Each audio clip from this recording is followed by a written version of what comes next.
"Get the hell down, you filthy animal! Face the curb before I blow your head off." The insult landed as the door was ripped open and Elijah Grant was driven into the asphalt, gravel tearing his knees through his slacks. A gun hovered so close it radiated heat, the officer's breath sour with coffee and contempt. "Luxury car! Wrong street!" the sergeant barked. Another parasite who thought he could sneak through here. Elijah laid his hands flat, jaw locked, suit sleeves grinding into dirt as orders stacked. Kneel, beg, don't look up. Blinds cracked open. They kept shouting, convinced he was powerless, never realizing the man kneeling commanded every badge they wore. Before continuing, comment where in the world you are watching from, and make sure to subscribe, because tomorrow's story is one you can't miss. The pre-dawn silence of Maple Ridge Estates stretched across perfect lawns like a blanket. Streetlights cast pale circles on empty sidewalks, as Elijah Grant guided his black Mercedes past the identical two-story homes. His tie felt a bit tight, but his hands were steady on the wheel. The dashboard clock read 5:47 a.m. He'd planned this early arrival carefully. Time to settle in, review personnel files, and prepare for his first morning briefing as chief. 20 years of police work had taught him the value of quiet moments before major transitions. The rows of pristine houses blurred past his window. White columns, brick facades, and carefully trimmed hedges. Cookie-cutter affluence that screamed, exclusive neighborhood. Elijah knew the type well. Places where certain people were expected to have a reason to be there. His reason was simple. He was their new police chief, whether they liked it or not. The gated entrance to Birchwood Drive loomed ahead, its decorative ironwork gleaming. Elijah slowed, checking his mirrors out of habit. That's when he saw them. Patrol lights erupting in his rear view, painting the pre-dawn street in angry reds and blues. His stomach tightened, but his expression didn't change. He signaled and pulled to the curb, positioning his car where the streetlight would illuminate the interior. Both hands moved to the top of the steering wheel, visible and still. Two officers approached aggressively, weapons already drawn. The taller one, Sergeant Brock Harlan, according to his nameplate, took the lead with his gun pointed directly at Elijah's head. Officer Devin Rudd flanked the passenger side, his stance tense and eager. "Hands where I can see them," Harlan bellowed, though Elijah's hands were already perfectly placed on the wheel. "Don't move!" "My hands are visible, officer," Elijah said calmly. "I'm headed to the station." "Shut up!" Harlan cut him off. "We got calls about a suspicious black male in a luxury vehicle casing homes in this neighborhood." Elijah noticed movement in his peripheral vision. A jogger had stopped at the corner, phone raised. Across the street, a woman stepped onto her porch, also recording. Perfect. Witnesses. "I'm not casing anything." Elijah kept his voice level. "I'm actually—" "Exit the vehicle slowly." Harlan's voice dripped with contempt. "Keep those hands up where we can see them." Elijah complied precisely, movements smooth and deliberate. The morning air felt cool on his face as he stepped out. His tailored suit caught the streetlight. Charcoal gray wool, crisp white shirt, blue silk tie. Not exactly typical burglar attire. "Turn around! Face the car!" Harlan grabbed Elijah's shoulder roughly, fingers digging in. "There's no need for—" Elijah started. "I said shut up!" Harlan jerked him forward, slamming him against the Mercedes hard enough to knock the breath from his lungs. "You picked the wrong neighborhood to case, boy." More curtains twitched in nearby windows. More phones appeared, recording. Elijah forced himself to breathe slowly, steadily. He'd been here before. The performance of power, the casual cruelty, the audience of comfortable people watching safely from behind glass. "Step back from the car," Harlan ordered, yanking Elijah's arm. "Toward the grass, now!" Elijah moved as directed, noting details automatically. The way Rudd's gun hand trembled slightly. The growing crowd of onlookers. The specific angle of the porch camera that would have captured everything so far. "Get down on your knees," Harlan commanded, shoving Elijah toward the immaculate lawn. A child's voice carried clearly from across the street. "Mommy, why are they making him beg?" The mother's response was quick and sharp. "Get back inside, now!" Elijah felt the weight of every watching eye. The judgment, the assumptions, the fear that wasn't really fear at all, but something darker, something that needed him on his knees to feel safe in their perfect suburban bubble. "I said kneel!"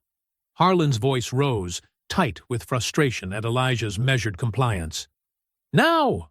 Rudd edged closer, his gun inches from Elijah's head. The metal would be cool, Elijah knew.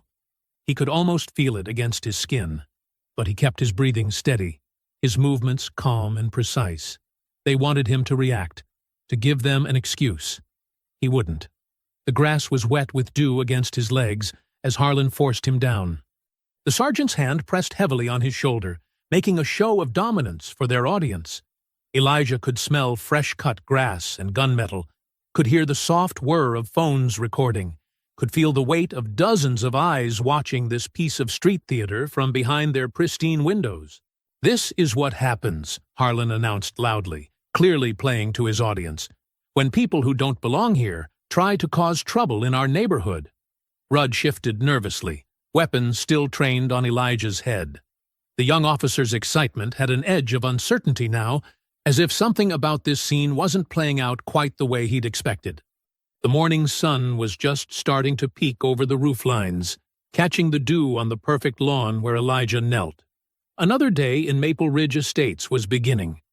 Behind curtains and windows, people who would later claim they saw nothing, watched intently, absorbing every detail of this lesson in what their neighborhood was, and wasn't supposed to be. Elijah's knees pressed into the damp grass, his palms open and steady at shoulder height.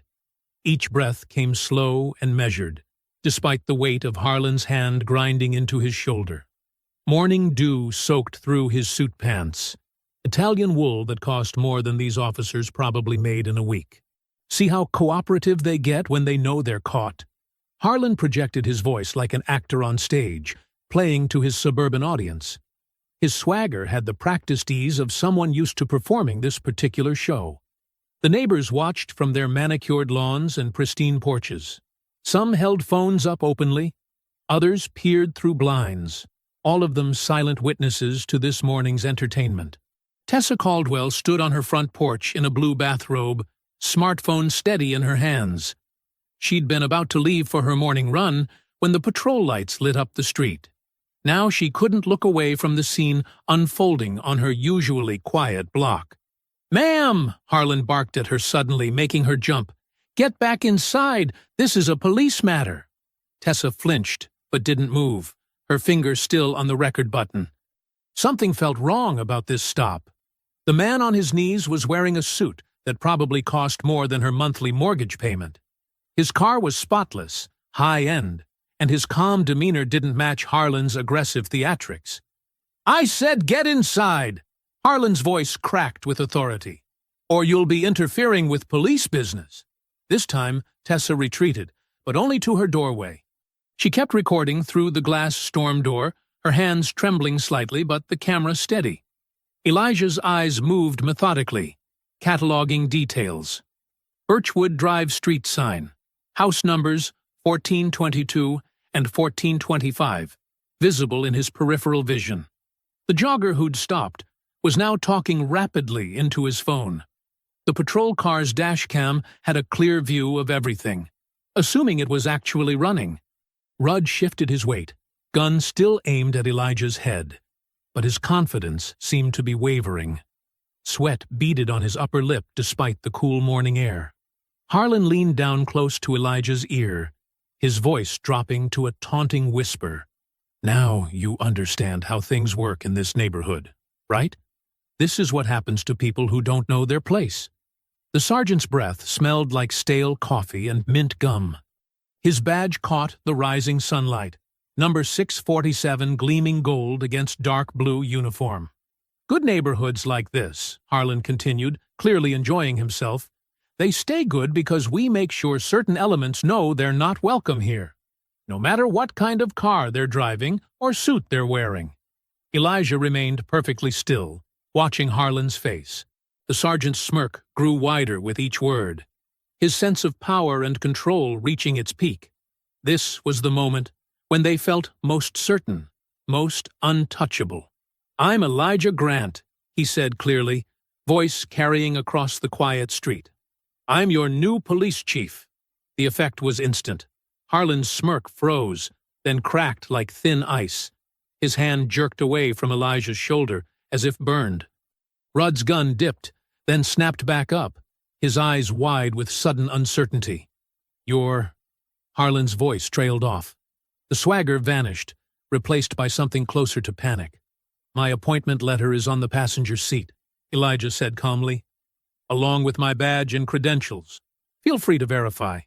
Harlan lunged for the car door, movements jerky and desperate now.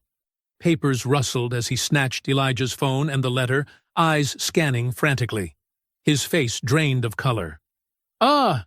Dispatch," he barked into his radio, voice suddenly professional and polite. "Need to confirm something.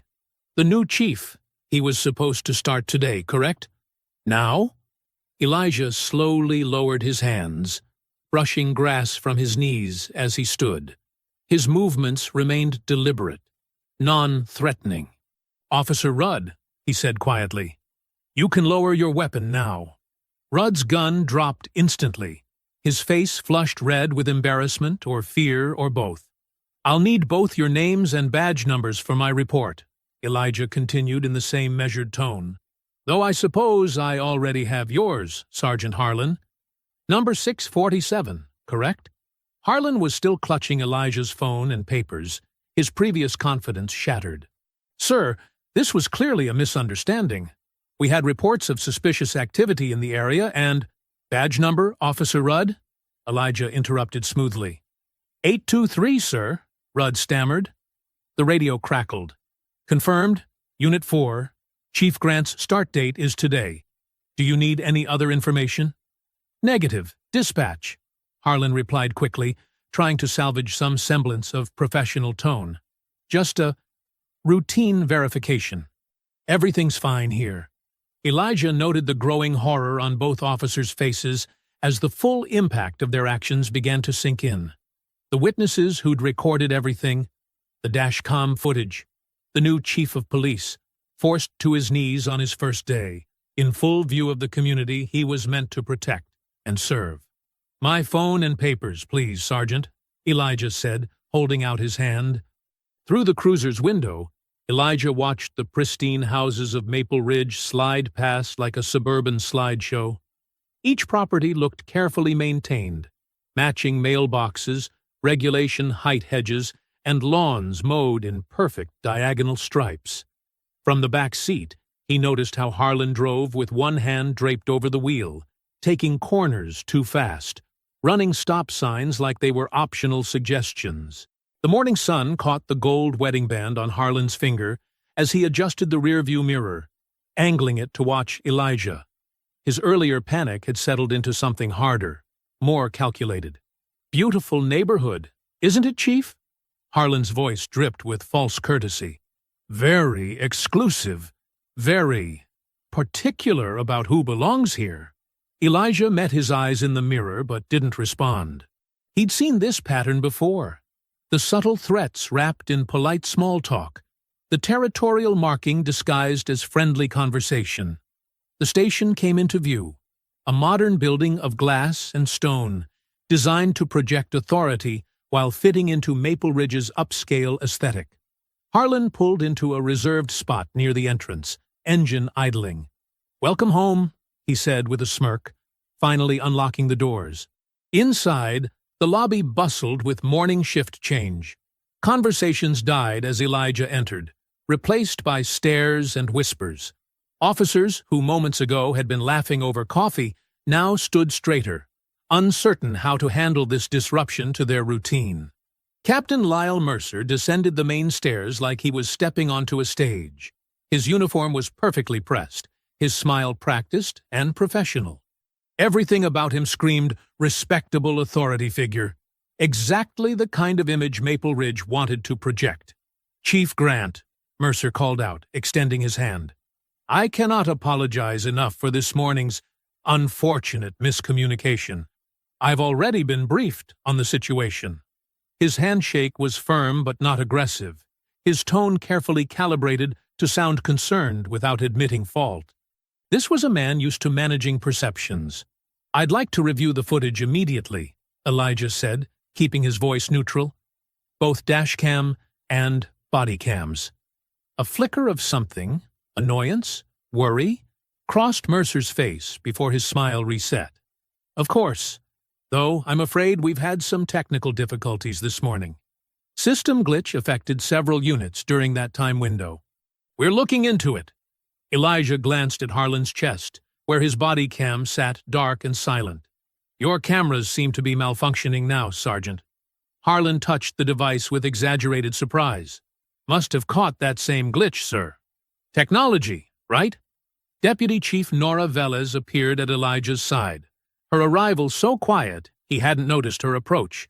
She was tall, with steel-gray hair pulled back severely, and eyes that had seen too much to trust easily. "Chief Grant," she said, her handshake brief but firm. "Let me show you around while IT addresses these technical issues." As they walked the hallways, Velez pointed out different departments with brisk efficiency.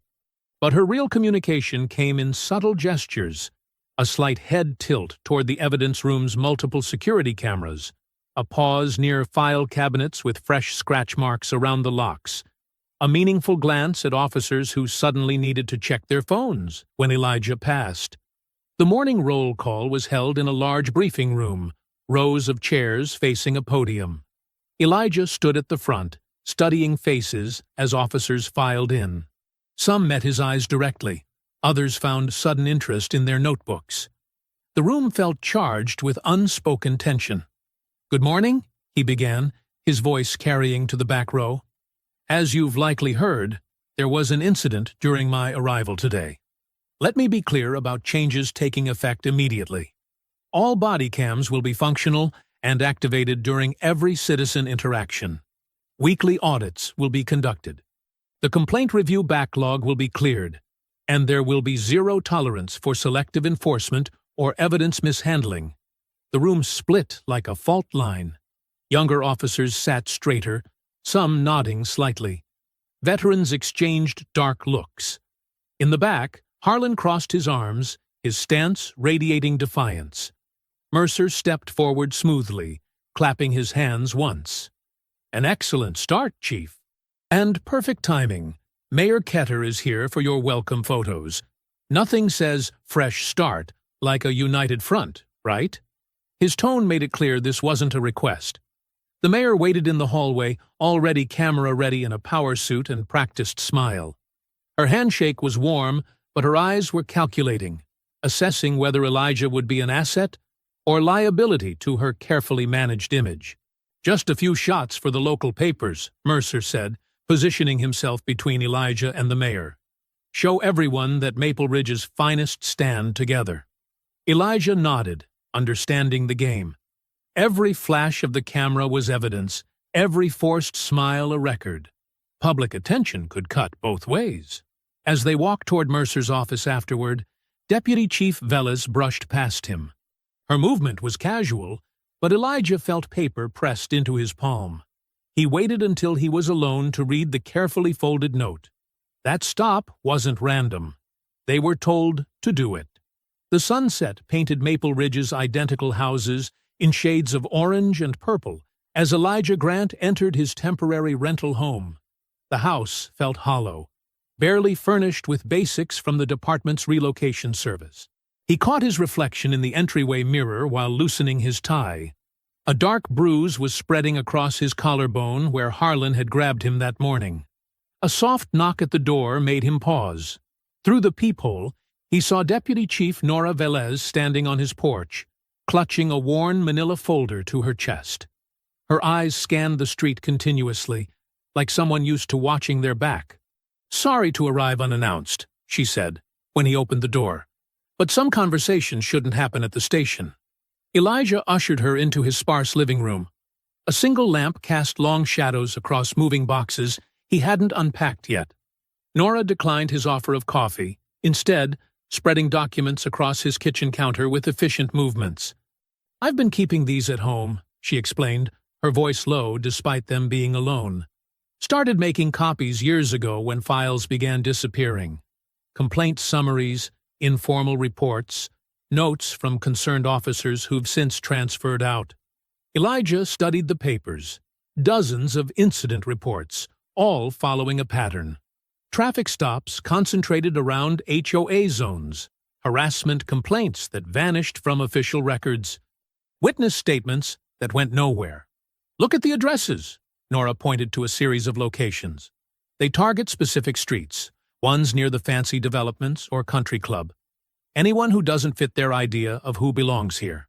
She pulled out more papers, these ones showing dropped charges and dismissed cases. "They're smart about it. Make the stop, create fear, then usually drop charges later. But the message is sent. Most residents are too scared to file formal complaints anymore." Elijah nodded, remembering the faces watching from windows that morning. "How deep does this go?" "Deeper than just bad cops," Nora said. "Town council, HOA boards, business owners, they all benefit from keeping certain people out, making them feel unwelcome." She glanced at his bruise. "Or putting them in their place." Elijah reached for his phone, scrolling to find a number he'd researched before taking the job. Reverend Samuel Boyd had been leading his congregation in Maple Ridge for over 30 years. If anyone knew the community's true pulse, it would be him. As the phone rang, Nora organized the documents into neat piles. "Be careful who you trust, Chief. Even the ones who seem helpful might be reporting back." The Reverend answered on the third ring, his voice deep and steady. "Reverend Boyd speaking." "Reverend, this is Chief Grant. I was hoping we could meet somewhere private to discuss community concerns." "Ah, yes. I heard about your welcome this morning." There was a weight of understanding in his tone. "My church has a side office. Very quiet, very discreet." Before Elijah could respond, his phone buzzed with a text message. The image made his jaw tighten. A high-resolution photo of him kneeling on the curb that morning. The angle was perfect, professional, captured from a position no casual neighbor could have managed. The caption read, "We can make you kneel again."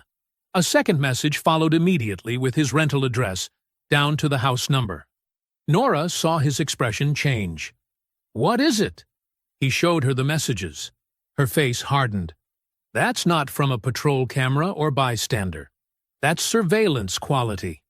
"They're letting me know they have eyes everywhere," Elijah said, his voice controlled despite the anger building in his chest.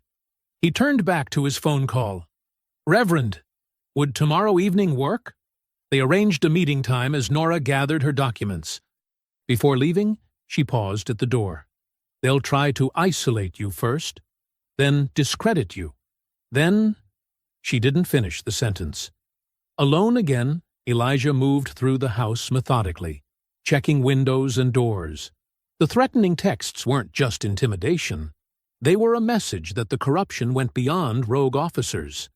This was about power structures, about who controlled this carefully manicured suburb's true face. He sat at his kitchen table, making notes in a fresh notebook. Step 1. Identify potential allies in the department. Officers who might be tired of looking the other way. Step 2. Begin implementing reforms that seemed reasonable on paper, but would expose patterns when properly documented. Step 3.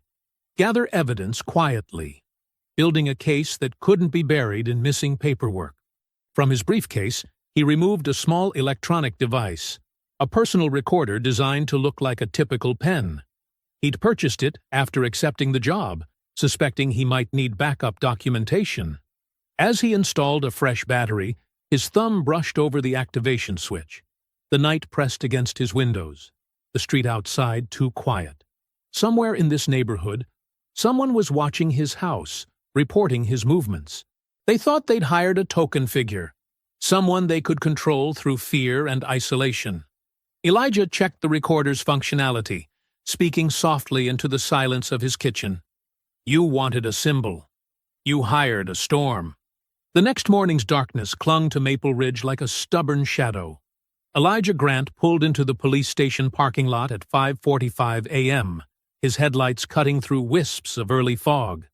Deputy Chief Nora Velez waited by the side entrance, 2 coffee cups in hand, her expression tense but controlled. "You're going to need this," she said, handing him a steaming cup. "Word's already spreading about your audit plans." They walked through empty corridors, their footsteps echoing off institutional tile. The night shift officers glanced up as they passed, some nodding respectfully, others suddenly finding their paperwork fascinating. Elijah noticed how the morning crew started filtering in early. Unusual for this hour, but they were curious about their new chief's moves. In his office, Elijah spread out the initial audit documents while Nora closed the door. "I've flagged the most suspicious patterns," she said, pointing to highlighted sections. "Camera malfunctions that coincide with complaint times, patrol logs with missing hours, incident reports that contradict witness statements." "Let's start with body cam compliance," Elijah said, logging into the department's system. Every working camera, every active officer. Captain Lyle Mercer appeared in the doorway like he'd been summoned, his smile practiced and gleaming. "Chief Grant, good morning. I see you're diving right in." "Captain, I'll need access to the equipment logs and maintenance records." Of course. Mercer's tone was helpful, but his eyes were calculating. "I'll have records process that request. Might take a few days. Standard procedure, you understand." "The records are digital, Captain. Access should be immediate." "True, but proper channels matter." Mercer's smile didn't waver, especially with such a thorough review. "We want everything by the book." Throughout the morning, Elijah hit similar walls. Request forms disappeared into administrative black holes. Computer permissions required multiple authorizations. Even basic patrol data needed committee review before release. At 11:30, his phone buzzed with a message from Mayor Diane Ketter's office. "The mayor requests your presence at Town Hall, 12:15 p.m. Select council members and community leaders will attend." The conference room gleamed with polished wood and artificial warmth. Ketter sat at the head of the table, surrounded by council members in business attire and HOA presidents with perfect manicures. Their welcome smiles didn't reach their eyes. "Chief Grant," Ketter began, "we're so pleased to have this opportunity for a proper introduction. Maple Ridge is a special community. Delicate, built on certain standards." A council member, Anderson, according to his nameplate, nodded earnestly. "Property values here reflect careful management, strict zoning, proper enforcement of community guidelines. We've worked hard to maintain order," another added, a woman wearing an HOA president badge. "Our residents expect a certain level of protection." Elijah noted how they avoided specific terms, wrapping their meaning in careful phrases. "I believe in protection through transparency," he said. "Community trust requires accountability." The room temperature seemed to drop 10 degrees. Smiles tightened around the edges. "Chief," Mayor Ketter leaned forward, her voice honey-coated steel. "We selected you for your experience, your unique perspective. But rapid changes could create unnecessary tension. Unrest." "Unrest," Elijah repeated carefully. "Like requiring officers to keep their cameras on? Or processing citizen complaints properly?" Now, Anderson cut in. "Let's not get adversarial. We're all on the same side here." "Are we?" Elijah met each gaze around the table. "Because I'm on the side of equal protection under law. No exceptions, no special treatment, no buried reports." Ketter's smile became brittle. "Perhaps you misunderstand Maple Ridge's needs. We have a delicate balance here, a carefully maintained peace." "Peace isn't the same as justice, Mayor." The meeting ended shortly after. Pleasantries stretched thin over obvious warnings. As Elijah walked out, Captain Mercer fell into step beside him. "That could have gone smoother," Mercer said quietly. "The council has emergency review powers over department leadership. They can vote on your position if they feel you're moving too aggressively. The threat was clear. They'd hired Elijah as a symbol, a diversity checkbox to deflect criticism. Actually exercising authority wasn't part of the deal. The autumn afternoon had turned gray and cool by the time Elijah left town hall. He walked toward his car, mind already planning countermoves, when he noticed something wrong with the vehicle's profile. All four tires lay flat against the pavement, clean knife cuts visible in the sidewalls. Professional work, not random vandalism. A patrol car cruised past, rolling slowly enough for Elijah to see Harlan behind the wheel. The sergeant's face showed nothing as he watched Elijah standing beside his disabled vehicle, but his message was clear. Consequences had begun. Under the harsh glow of the street lamp, Elijah studied the clean, professional cuts in his tires. No random slashes or anger marks. This was calculated intimidation. He pulled out his phone and dialed for a tow truck, documenting the damage with photos from multiple angles. Nora's sedan pulled up 15 minutes later, her headlights cutting through the growing darkness. "They're not even trying to hide it anymore," she said, as Elijah got in. "Good," Elijah replied.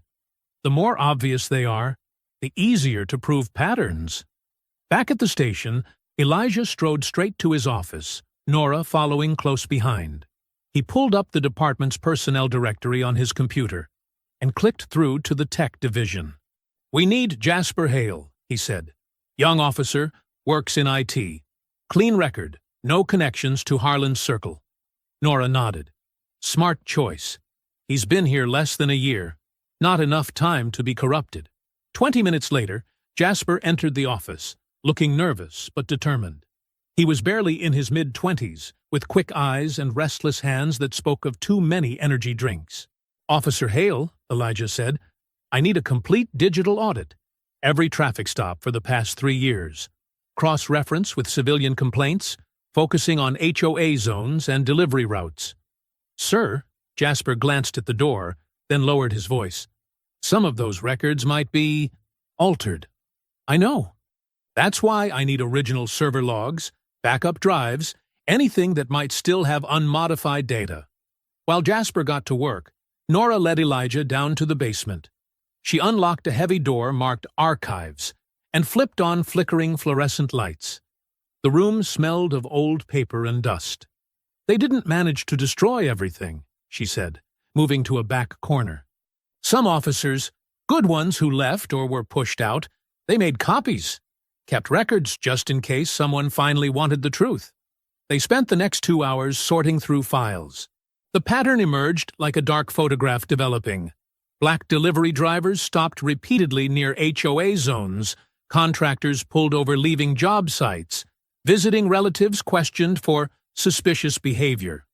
Citations issued, then mysteriously dropped after victims were sufficiently scared. Body cam footage missing during key incidents, always involving the same group of officers centered around Harlan. "Look at this," Nora said, holding up a complaint form. "Delivery driver for Maxwell Foods. Stopped 3 times in 1 week by Harlan's team. 4th time, they found drugs in his truck. He lost his job, his license, then all charges vanished once he left town. We need to talk to these people," Elijah said. "Get statements, build cases." Nora shook her head. "They're terrified, Elijah. The retaliation is too clever. Someone files a complaint, suddenly they're drowning in code violations. Their kids get pulled over every day. Anonymous calls to their employers about concerns. The HOAs find violations that didn't exist before. It's death by 1,000 cuts." Elijah pulled out his phone and dialed Reverend Samuel Boyd's number. The pastor answered on the 2nd ring. "Reverend, I need your help. Can we meet tomorrow morning at the church? People trust you, feel safe there. We need witnesses to start talking." "Of course," Boyd replied, his voice steady and sure. "Early, before services. 7 a.m.? We'll be there." As they climbed back upstairs, Captain Mercer's voice echoed from the break room, addressing a group of officers. "Important to maintain department unity in these challenging times. Some might mistake necessary changes for hostility toward law enforcement. Elijah paused to listen, jaw tightening. Mercer was already spinning the narrative, painting accountability as an attack on police. In his office, Jasper had filled 2 screens with data columns. "Chief, I found something." When they purged complaints, they forgot about automatic backup logs. "I can reconstruct most of the deleted records." "How long?" "A few days, maybe a week. I'll have to write some custom scripts." "Do it, but back up everything off-site first." "And Jasper?" Elijah met the young officer's eyes. "Watch your back. They'll notice what you're doing." "Yes, sir." Jasper straightened. "I'm tired of looking the other way." Near midnight, Elijah finally headed for his car, the rental he'd picked up after the tow. His phone buzzed with the voicemail notification from an unlisted number. He played it on speaker. Heavy breathing filled the silence, then a whispered threat. "Next time, we don't let you stand back up." He saved the message, adding it to his growing evidence file. The threat wasn't surprising, but its desperation was revealing. They were scared of what he might find. Good. Fear made people sloppy, and sloppy meant mistakes. The empty parking lot felt exposed, shadows stretching between pools of security lighting. But Elijah took his time walking to his car, movements deliberate and unhurried. Let them watch. Let them see that threats wouldn't make him flinch or rush or look over his shoulder. They wanted him afraid, which meant fear was their weakness, not his. Elijah's phone buzzed as he stepped out of Reverend Boyd's church into the bright afternoon sun. The morning meeting had been tense but productive. Residents sharing stories in whispers, decades of fear finally finding voice. When he saw AJ's name on the screen, his nephew's shaky tone sent him moving before the words fully registered. "Uncle Elijah, these cops, they got me against their car. I didn't do anything, I swear." "Where exactly?" Elijah was already climbing into his vehicle, Nora Velas quickly following his lead. "Maple Grove, near Wilson Street. By those big houses with the columns." "Stay calm. Keep your hands visible. We're 3 minutes out." Elijah kept AJ on speaker as they drove, listening to the background noise of officers demanding answers about suspicious activity. Through the phone, he heard Officer Rudd's voice rise. "Why you running through yards, boy? Got reports of missing packages."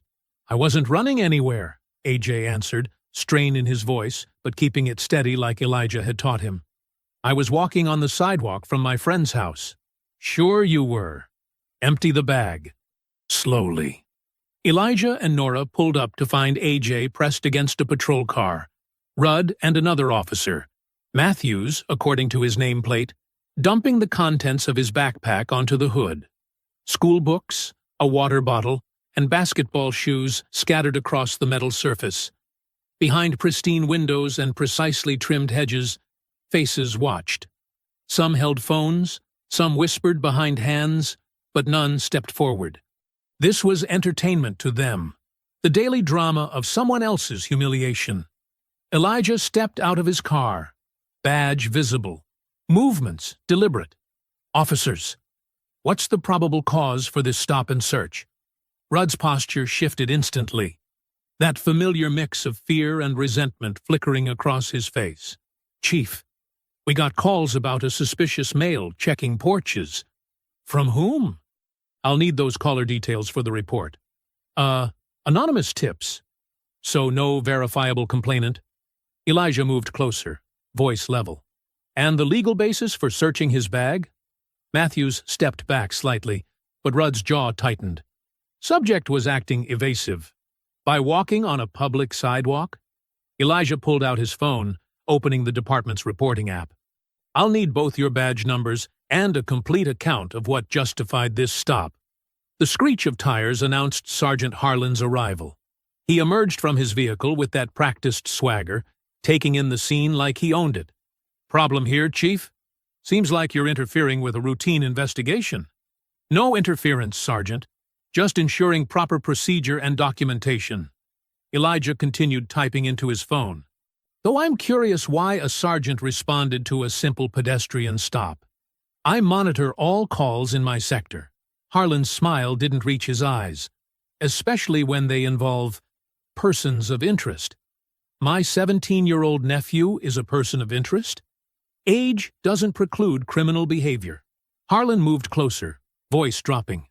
Maybe you're too emotionally invested to see this objectively. Sir. Nora stepped forward, notebook in hand. I'll need statements from both officers about their reasonable suspicion standard. And Sergeant, since you're here, you can explain why you dispatched 2 units for a single pedestrian. A small crowd had gathered now, joggers suddenly needing water breaks, dog walkers finding fascinating spots to linger. Phones recorded discreetly and not so discreetly. Harlan noticed the attention and shifted tactics. Look, clearly, this was a misunderstanding. He gestured at AJ's scattered belongings. Just doing our job, checking things out. No harm done. No harm? Elijah's voice remained steady, but his eyes locked onto Harlan's. You stopped and searched a minor without cause, created a public spectacle, and violated department policy on reasonable suspicion. That's not no harm. That's a documented incident requiring review. Rudd started shoving AJ's belongings back into the backpack. Suddenly clumsy, Matthews found somewhere else to look. Harlan's smile turned brittle. You're free to go, Harlan told AJ, making it sound like a threat. Consider this a warning about staying where you belong. Oh, he belongs right here, Elijah said quietly. And this stop will be fully investigated, not buried. Nora, please get Officer Rudd and Matthews's statement details. I want their narrative on record before it changes. The gathered crowd began dispersing as Nora collected information and Elijah photographed the scene. AJ stood straight, controlled, but Elijah could see the tension in his shoulders, the careful way he accepted his backpack without sudden moves. Later that evening, sitting across from each other at Elijah's kitchen table, AJ pushed his food around his plate. The bruise where they'd grabbed his arm was darkening. They knew exactly who I was, he said finally, voice low. Called me Chief's boy when you couldn't hear. Said I should tell you to watch yourself. Look at me. Elijah waited until AJ met his eyes. They wanted you scared. I know. AJ straightened slightly. That's why you're documenting everything, right? Building a case? Then we make them accountable. Out loud. The fluorescent lights of the Maple Ridge Community Center cast harsh shadows across the packed gymnasium. Fold-out tables lined the walls, laden with neighborhood watch pamphlets and Support Your Police merchandise. Mayor Diane Ketter worked the crowd with practiced charm, her camera-ready smile never wavering as she posed between Captain Lyle Mercer and a row of crisp uniforms. Elijah Grant stood near the back, watching. He noted how Brock Harlan moved through the space like a local celebrity, accepting handshakes and backslaps from residents who clearly saw him as their personal protector.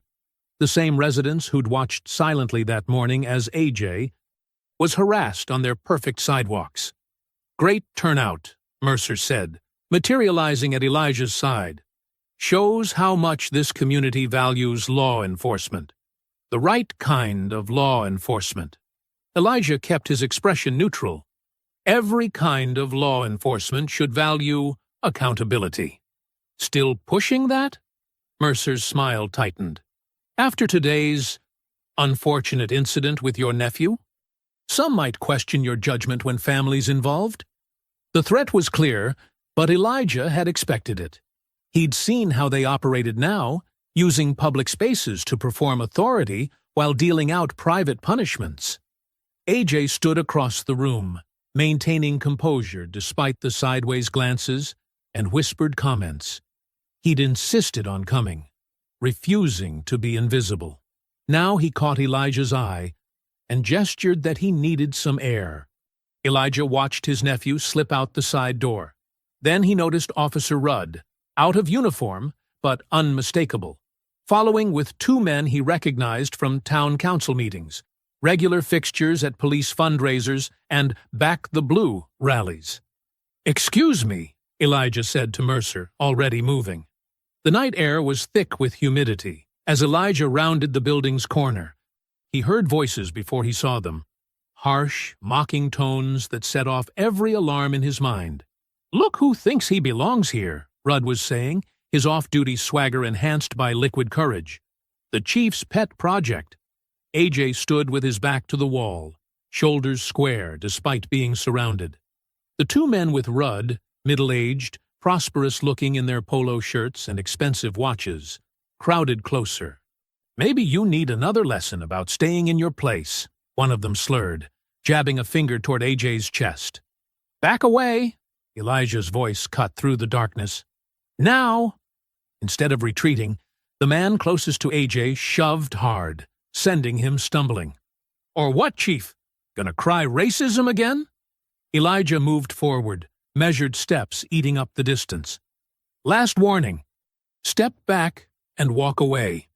The first punch came from the left, telegraphed by an amateur's wild swing. It clipped Elijah's jaw, more insulting than damaging. He absorbed the impact, letting his training take over. The attacker pressed forward, expecting Elijah to crumble. Instead, Elijah stepped inside his reach, used the man's momentum against him, and dropped him with a precise combination of moves that left him gasping on the pavement. The second man charged like a bull, all rage and no technique. Elijah redirected him smoothly, pinning him against the wall with controlled pressure on his shoulder and wrist. "Don't," Elijah warned, as the man struggled. Rudd lunged from the side, probably hoping to claim Elijah had attacked an officer. But Elijah had been watching for it. He shifted his weight, caught Rudd's arm, and used the officer's own forward motion to introduce him to the brick wall, firmly enough to stop the attack, carefully enough to leave no lasting damage. "Phone out! Recording everything!" called a woman's voice from the doorway. Tessa Caldwell stood there, arm steady as she documented the scene. She'd been one of the silent observers during AJ's morning harassment. Not anymore. Elijah kept his voice calm, professional. "AJ, you okay?" "Yes, sir." AJ's voice was steady. Police sirens wailed in the distance, growing closer. Right on cue, Brock Harlan emerged from the shadows into the security light's glare. His face split into a predatory grin as he surveyed the scene. 3 men sprawled or staggering, the chief standing over them, multiple witnesses arriving. Harlan's expression said it all. This was exactly what they'd wanted. A chance to paint Elijah as the aggressor, the angry black man they could finally justify removing. The fact that he'd defended himself and his nephew with minimal force wouldn't matter in their version of events. But Harlan hadn't counted on Tessa's phone, still recording, or the other devices that had appeared in doorways and windows, capturing truth that couldn't be buried in missing paperwork or convenient system glitches. The sirens grew louder, as Harlan's grin promised consequences. He thought he was watching Elijah's career end. He was wrong. The dashboard clock read 11:47 p.m. as Elijah eased his car into his rental's driveway. His jaw throbbed where the punch had landed, and his shoulders ached from the controlled takedowns. He'd spent 3 hours giving statements, watching Rudd and his drinking buddies try to twist self-defense into assault. His phone buzzed before he could get out of the car. Nora Velez's name flashed on the screen. "They're moving fast," she said without preamble. "Mercer's already got his version spreading. Says you attacked Rudd without provocation, used excessive force on civilians." Elijah pressed his fingertips against his temples. "We have witnesses. Phone footage. They're working on the witnesses now. Tessa Caldwell already got 3 visits from code enforcement about violations on her property. The others are getting similar pressure." "Document everything," Elijah said. "Every visit, every sudden citation. Already on it." But that's not all. Mayor Ketter called an emergency town hall for tomorrow morning. 10 a.m. sharp. They're pushing hard on this, Chief. Elijah finally left his car, muscles protesting as he climbed the porch steps. Of course they are. They think they've got their angle now. The aggressive chief who can't control his temper. What's your play? Give them exactly what they don't expect. Complete calm. And data. Lots of it. The next morning, Maple Ridge Town Hall's meeting room was packed by 9:45. The wood-paneled walls and leather chairs couldn't hide the tension crackling through the space. Mayor Ketter sat centered at the raised council table, wearing concern-like designer perfume. Elijah moved to the podium when called. Ignoring the whispers, he placed his materials carefully. Stop data analysis, complaint patterns, camera compliance rates. His bruised jaw drew stares, but he kept his posture relaxed, professional. "We're here," Mayor Ketter began, "because of growing concerns about department morale and community trust under Chief Grant's leadership style." The word choice was deliberate. Leadership style, not assault allegations. They were playing a longer game. Elijah looked directly at the crowd. "I'd like to present some findings from my initial department review. This isn't really the forum for—" Ketter started. "Actually, it's exactly the forum." Elijah's voice carried without raising. Public oversight of public servants. He displayed his first chart. Traffic stops clustered around HOA zones, targeting patterns clear as fingerprints. In the past year, Black and Hispanic drivers were 9 times more likely to be stopped in these neighborhoods. 90% of those stops showed no probable cause. Howard Matthews, head of the largest HOA, stood up. "We have standards in our communities. Safety concerns." "Safety?" Elijah repeated evenly. "Like forcing a police chief to kneel at gunpoint? Like surrounding a teenager 3-to-1 behind a community center? That's exactly the kind of inflammatory rhetoric." Mercer rose smoothly from his seat near the mayor. "Chief Grant seems determined to create division where none existed.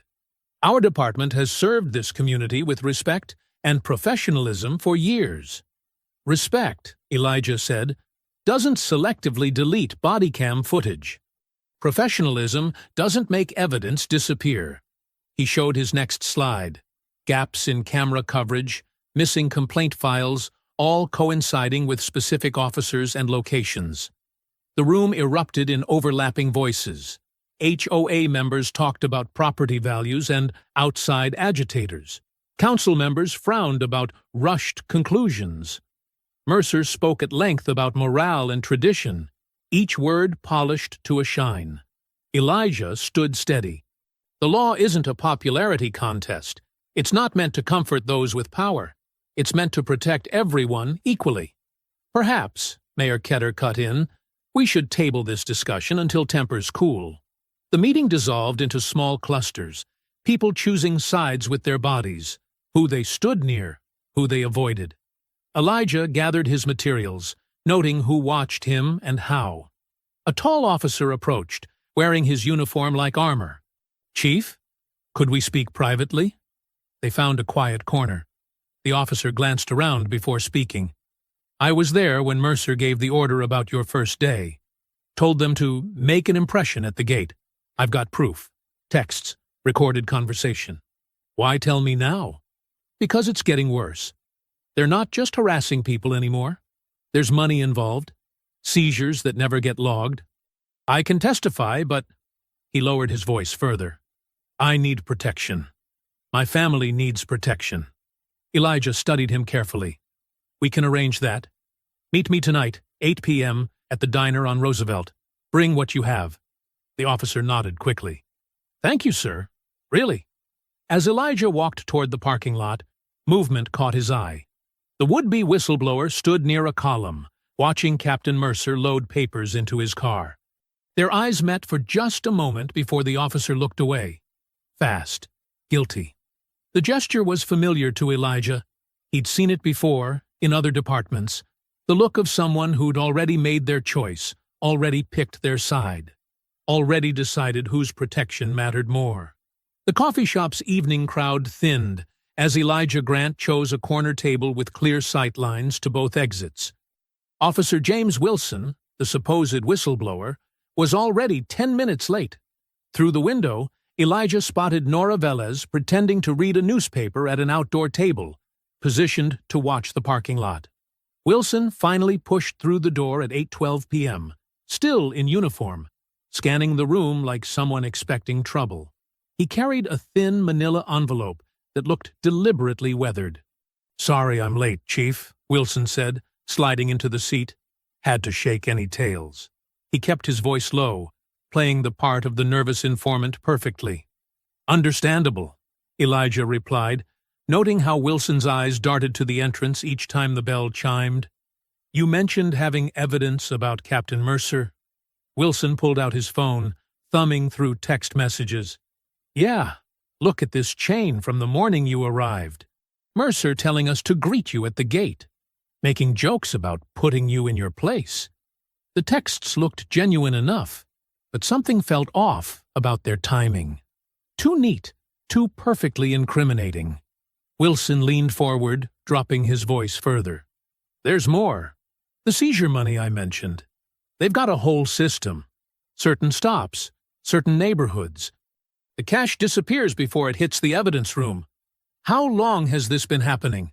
Elijah asked, watching Wilson's face. "Months, maybe years. But listen." Wilson glanced around again. "What have you found so far? In your investigation? Any other officers talking?" And there it was, the real purpose of this meeting. Elijah kept his expression neutral. "We're still gathering information. Following proper channels." Wilson pushed the envelope across the table. "These are copies of some key documents. But, Chief, I need to know my family will be protected if I come forward officially. What kind of guarantees can you make?" Through the window, Elijah saw Nora shift slightly, a signal that someone else had arrived. A dark sedan crawled past the coffee shop, moving too slowly. "Of course," Elijah said carefully. "Protection is essential. Let me review these materials first. Then we can discuss next steps through official channels." Wilson's hand tightened on the envelope. "But you'll need my testimony to make sense of them. Maybe we should go over them now?" "I prefer to analyze evidence thoroughly before discussing details," Elijah said, standing. "Thank you for bringing this forward, Officer Wilson. We'll be in touch through proper department channels." Wilson's smile flickered. "Right. Of course." He released the envelope reluctantly. "Just be careful who you trust with this, Chief." Elijah waited until Wilson left, then watched through the window as the dark sedan pulled away 1 minute later. He texted Nora, "Follow the car." Back at the station, Elijah moved fast. He called Jasper Hale to his office, speaking in low tones while running the water in his private bathroom. An old trick to defeat listening devices. "I need everything backed up off-site," he told Jasper. "Stop records, dash cam footage, complaint files, all of it. Can you do it without being traced?" Jasper nodded, already pulling out a laptop. "I've got secure cloud storage ready. Been expecting something like this." "Good man." Elijah picked up his desk phone. "Now we go official." He called the State Oversight Board, formally requesting an external audit based on pattern evidence. The investigator on the night desk sounded interested, especially when Elijah mentioned selective enforcement and missing evidence. They scheduled an intake call for 9 a.m. sharp. For the first time in days, Elijah felt momentum shifting. State involvement would make it harder for Mercer to bury things. The corrupt network would have to be more careful, which meant more chances to catch them slipping. He called home to check on AJ. "I'm fine, Uncle E," AJ said. "Just doing homework." "Stay inside tonight," Elijah insisted, "and keep your phone charged." I know. They're not going to try anything else so soon. Humor me." Elijah had just hung up when his cell phone buzzed. Nora. "Wilson went straight to Mercer's house," she reported. "Stayed 20 minutes. Now they're both headed to the station." "Anything else?" "Yeah. The evidence clerk, Paula Martinez. She's not answering her phone. Her car's still in the lot, but no one's seen her for hours." Elijah's chest tightened. He grabbed his keys and badge, already moving. "Meet me at evidence storage. Now." The storage room door was ajar when they arrived, light spilling into the dark hallway.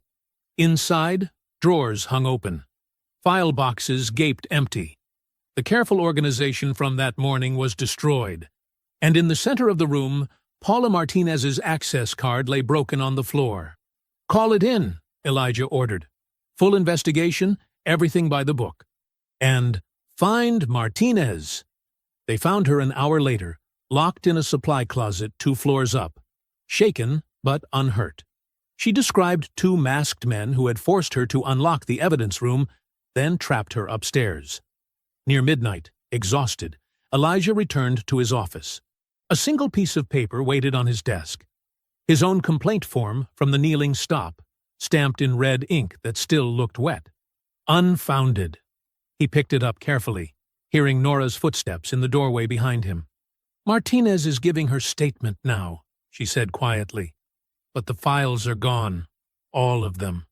Not all, Elijah replied, still staring at the red stamp. They left us this one, which means they're getting sloppy. The red ink on the unfounded stamp hadn't dried completely, smearing slightly under Elijah's thumb. Past midnight, the station felt hollow, each footstep echoing through empty corridors. The sound of running made him look up. Nora Velez burst through his office door, her face tight with urgency. "The access logs," she said, slightly out of breath. "Someone altered them." They erased 2 hours of entries between 8 p.m. and 10 p.m., replaced them with routine patrols. Elijah placed the complaint form carefully on his desk. "Paula Martinez, how is she?" "Shaken, but stable. Giving her statement to Internal Affairs now." Nora closed the door behind her. "She says the men knew exactly what files to take. This wasn't random." "Of course not." Elijah stood, pacing the small office. "They're eliminating evidence before the state team arrives. The whistleblower meeting was just to keep me distracted." Heavy footsteps approached from the hallway. Captain Lyle Mercer appeared in the doorway, his silver hair perfect even at this hour, his smile practiced and cold. "Quite a situation we have here," Mercer said smoothly. "But don't worry. It's being handled." "Handled?" Elijah turned to face him. "A clerk was assaulted. Evidence was stolen. I'm calling state oversight right now." "That won't be necessary." Mercer's smile didn't waver.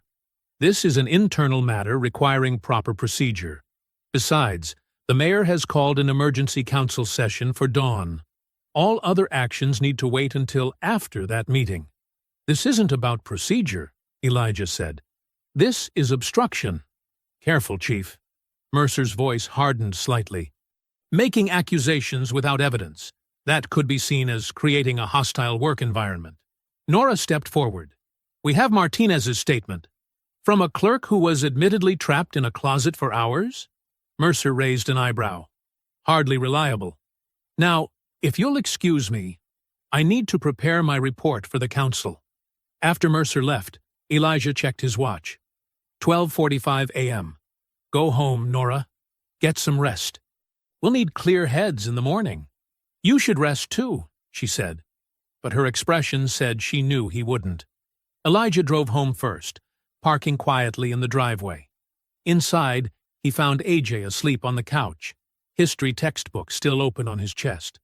Elijah carefully removed the book and draped a blanket over his nephew, studying the young man's face. In sleep, AJ looked younger, more vulnerable, a reminder of everything at stake. At 5:30 a.m., Elijah parked near Town Hall. The sun hadn't risen yet, but Reverend Samuel Boyd was already waiting outside, his tall frame casting a long shadow in the street lights. Nora arrived moments later, carrying coffee. "Whatever happens in there," Reverend Boyd said quietly, "remember, the community stands with you." "They're going to try to isolate you," Nora added, handing him a coffee cup. "Make you look dangerous." Inside, the council chamber was packed despite the early hour. Camera phones pointed at Elijah as he took his seat. Mayor Diane Ketter sat at the center of the raised dais, her perfectly styled hair and pressed suit a stark contrast to the exhausted faces around her. "Thank you all for coming at this difficult hour," Ketter began, unfolding a typed statement. "Recent events have forced us to address serious concerns about leadership and safety in our community." She read smoothly, each word calculated.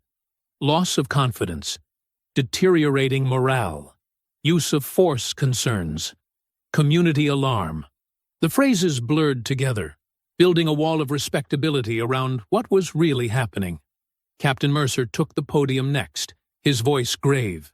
2 nights ago, our chief physically attacked an off-duty officer behind the community center. This follows a pattern of aggressive behavior and departmental disruption that has created an untenable situation. Elijah started to stand, but Nora's hand touched his arm. A warning. This wasn't a hearing. It was theater.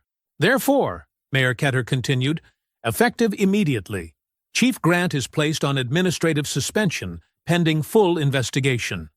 During this period, he is barred from entering the police station or accessing any departmental resources. The room erupted in murmurs. Phones kept recording. Elijah remained seated, his face carefully neutral, even as his pulse thundered in his ears. He noticed Wilson, the fake whistleblower, smirking from the back row.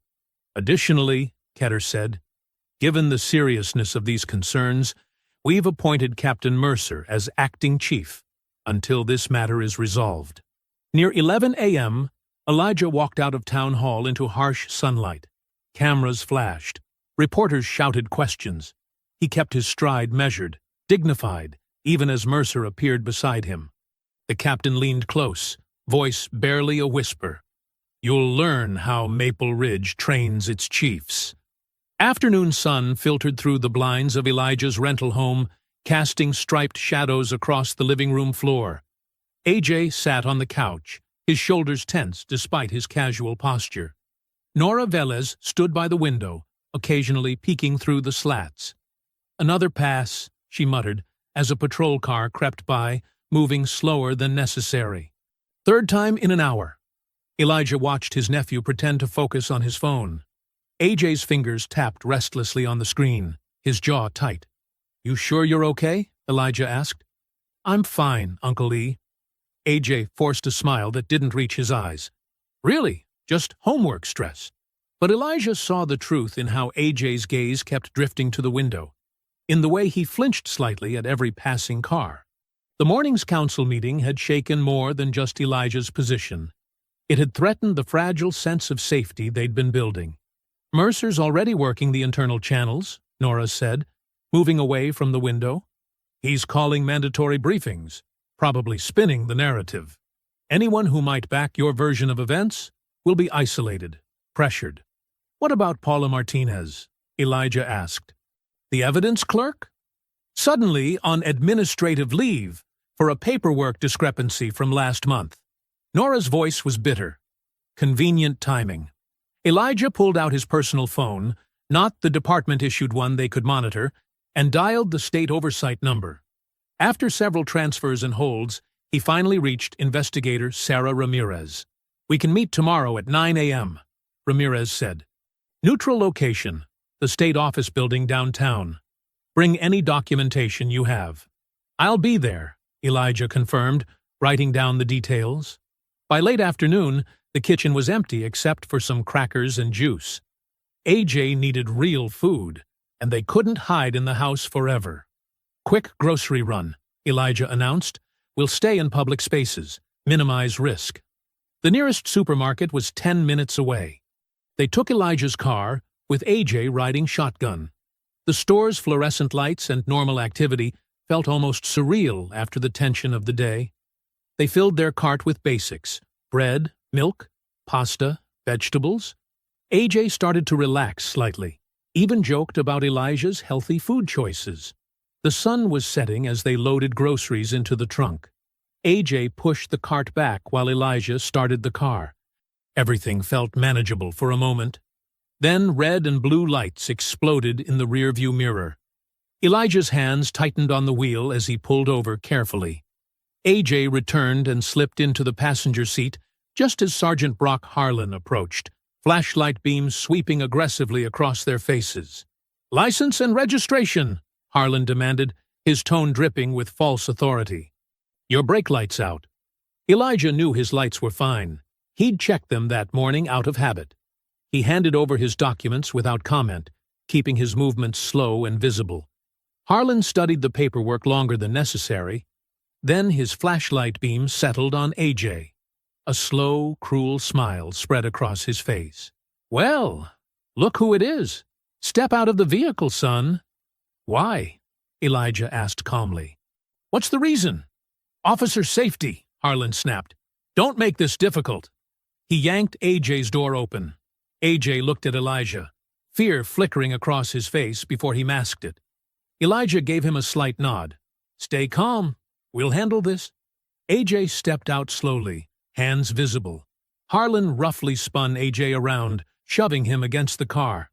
Hands on the roof, feet back. His pat-down was aggressive, theatrical.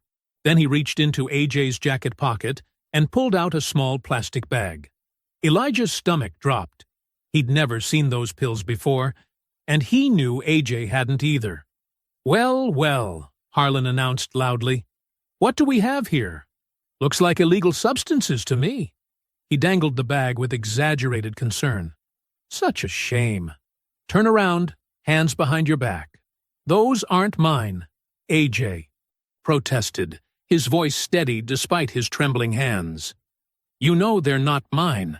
Harlan roughly cuffed him, tightening the metal until AJ winced. Save it for booking. You have the right to remain silent. Elijah stepped out of the car.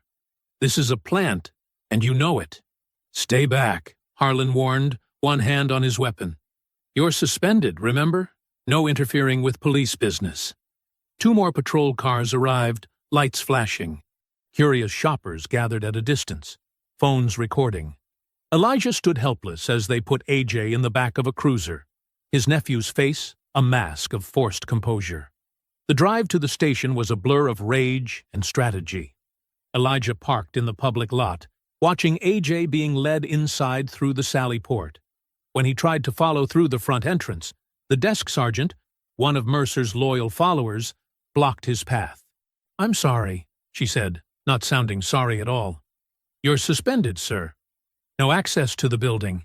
Through the glass doors, Elijah caught a glimpse of AJ being escorted down the hallway, his head held high despite the handcuffs.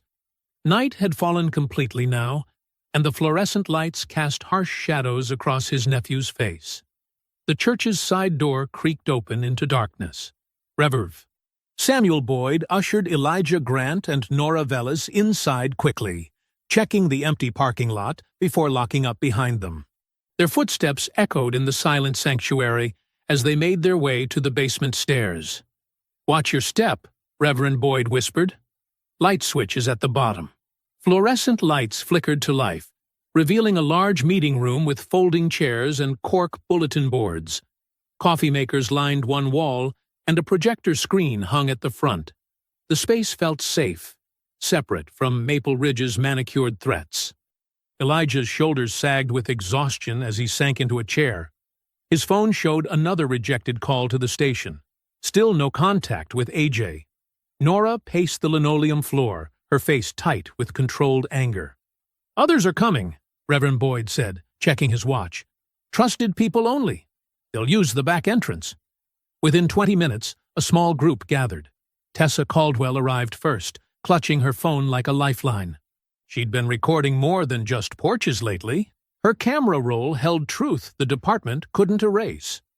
2 elderly deacons followed, then a retired teacher who'd filed complaints about racial profiling last year. They sat in a loose circle, voices low but determined. They're using AJ to break you, Nora said bluntly, stopping her pacing. The timing's too perfect. Right after your suspension, when you can't access the building or intervene officially. Elijah nodded. Plant drugs, create a record, damage both our credibilities at once. They think if they hurt him enough, I'll either quit or lose control. Those pills weren't his, Tessa interjected. Everyone who knows AJ knows that's impossible. He tutors my daughter in calculus, for heaven's sake. Evidence doesn't matter if they control the narrative, Reverend Boyd said. They've had years to perfect this playbook. A soft knock interrupted them. Jasper Hale slipped in, carrying a laptop and external drive. The young IT officer looked nervous, but resolute as he sat up at a folding table. I've been tracking patterns, he said, fingers flying over the keyboard. Every time Harlan's unit makes a controversial stop, there's a body cam malfunction. The gaps aren't random. He pulled up a calendar view dotted with red markers. See? Clusters around complaint dates. Nora moved to a corner and returned with her purse. She withdrew a thick manila envelope, sealed with evidence tape. I started making copies 3 years ago, she said quietly, after they buried the Thompson family's complaint. Kept everything off-site, dated and notarized. She spread documents across the table. Complaint summaries, patrol logs, internal memos with damning margins notes. Years of paper truth they thought they'd erased. There's more, Elijah said. He reached into his jacket and produced a small recording device, no larger than a pen. After the kneeling stop, I knew they'd try to control the narrative, so I started documenting everything. Every meeting, every casual threat in the hallway. Tessa pulled up the original kneeling video on her phone. The image was sharp, damning. Harlan's swagger, the gun at Elijah's head, the casual cruelty of power unchecked. I have the community center footage too, she added. Shows exactly who swung first. Reverend Boyd grabbed a notepad. Okay, let's plan this hour by hour. State oversight meets you at 9 a.m. We need everything copied, secured, and witnessed before then. They divided tasks with quiet efficiency. Jasper would transfer digital files through secure channels. Nora would organize her documents chronologically. Tessa would prepare statement about both videos. The deacons offered to gather more witnesses. Carefully, through trusted networks only. We need a chain of custody they can't challenge, Elijah said. Every copy, every transfer documented and time-stamped. His phone lit up with AJ's mugshot, already posted to the department's booking page. They'd rushed it online, wanting maximum exposure. In the photo, AJ stared straight ahead, his young face set in a mask of dignity under harsh booking lights. The sight hit Elijah like a physical blow.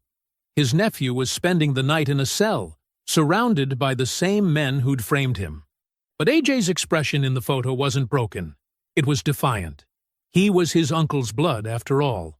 Time blurred as they worked. Coffee grew cold in styrofoam cups. Papers rustled. Keyboards clicked. Outside, the sky remained dark, but hints of pre-dawn gray began seeping through basement windows. Close to 3 a.m., Elijah found himself staring at AJ's mugshot again. The familiar rage rose in his chest, but it was different now. Not the hot fury that makes mistakes, but something colder and more focused. His voice, when he spoke, carried the weight of absolute certainty. They wanted me to beg. Tomorrow, they beg for mercy from the truth. Dawn painted the county building's windows in pale orange as Elijah Grant walked through security. Nora Velez carried a heavy accordion file beside him, while Jasper Hale balanced his laptop and external drives. Reverend Samuel Boyd brought coffee for everyone. They'd need it after the sleepless night. The conference room sat far from public areas, its walls bare except for a state seal. 2 investigators waited inside, Sarah Martinez from the Oversight Division and James Cooper from Internal Affairs. They stood as Elijah's group entered, professional handshakes masking the gravity of the moment. "Thank you for meeting us early," Martinez said, gesturing to the long table. "We understand time is critical, especially with your nephew's situation." Elijah nodded, keeping his voice steady. "Let's start with the pattern." He turned to Jasper. "Show them the stop data first." Jasper connected his laptop to the room's projector. Charts and graphs filled the screen, red dots clustering around specific streets, specific times, specific demographics. Each point represents a documented stop, he explained. The gaps show where footage mysteriously fails or reports go missing. But even with deletions, the targeting is clear. Cooper leaned forward, frowning at the data. "How far back does this go?" 3 years of complete logs, Jasper said. Fragments going back 5. Sergeant Harlan's unit shows the highest concentration of equipment failures during stops of minority residents, especially near HOA zones. Nora spread her preserved documents across the table. These are the original complaints, before they were altered or buried. Notarized copies, stored off-site. She pointed to specific dates. See how the pattern escalates after each attempted reform? Martinez examined the papers carefully, comparing dates to Jasper's data. This shows systemic behavior, not isolated incidents. The coordination suggests command-level involvement. Captain Mercer orchestrates everything, Elijah said. He maintains plausible deniability, while Harlan's team handles enforcement. Mayor Ketter provides political cover. He played selected clips from his concealed recorder. Hallway threats, coded warnings, the subtle language of institutional intimidation. Cooper's expression darkened as he listened. They're not even trying to hide it. They're confident nothing can touch them. Because nothing has, Reverend Boyd added quietly. Until now. Tessa's videos came next. The kneeling stop played in sharp detail on the conference room wall. Harlan's performative cruelty, the gun at Elijah's head, the calculated humiliation. The community center footage followed, clearly showing who attacked first. This is textbook civil rights territory, Martinez said. But we need more than historical evidence. We need to catch them in a current violation, something they can't bury or explain away. Elijah laid out a map of Maple Ridge. The annual charity parade is this afternoon. It's Mercer's Pride event, all about image and control. He'll want his trusted officers handling security. That's not enough, Cooper warned. We need them to commit a clear violation. They will, Elijah said, because I'm going to give them something they can't resist. He outlined his plan. Leak information through a specific dispatcher known to feed intel to Mercer. Let them think Elijah stored proof of Mercer's direct involvement. The kneeling stop order, documentation of their forfeiture scheme, in a secured locker at the station annex. They'll have to move fast, Nora added. With state oversight involved, they know their window is closing. Martinez nodded slowly. We can have surveillance in place. If they break in or plant evidence, they will, Elijah said. Mercer's too careful to do it himself, but Harlan and Rudd are predictable. They'll try to finish me before the parade. Make it public, make it hurt. I'll coordinate with the federal civil rights team, Cooper said. They can be nearby, ready to move. He paused. What about your nephew? I filed emergency motions at dawn, Elijah replied, demanding immediate lab testing on those pills, challenging chain of custody, requesting expedited bail review. The more pressure we apply, the more likely they'll make mistakes. They spent the next hour coordinating details, surveillance positions, communication protocols, evidence handling procedures. Martinez made calls to arrange judicial oversight, while Cooper worked with federal contacts. Jasper backed up everything to secure servers. Reverend Boyd left to organize community witnesses for when things broke open. Through the conference room windows, they watched Maple Ridge wake up. Sprinklers hissed on perfect lawns. Garbage trucks made their rounds. Parents drove children to school past patrol cars waiting to enforce invisible boundaries. Near 11, Nora received a text from a trusted officer. Mercer had just assigned Harlan and Rudd to parade security detail.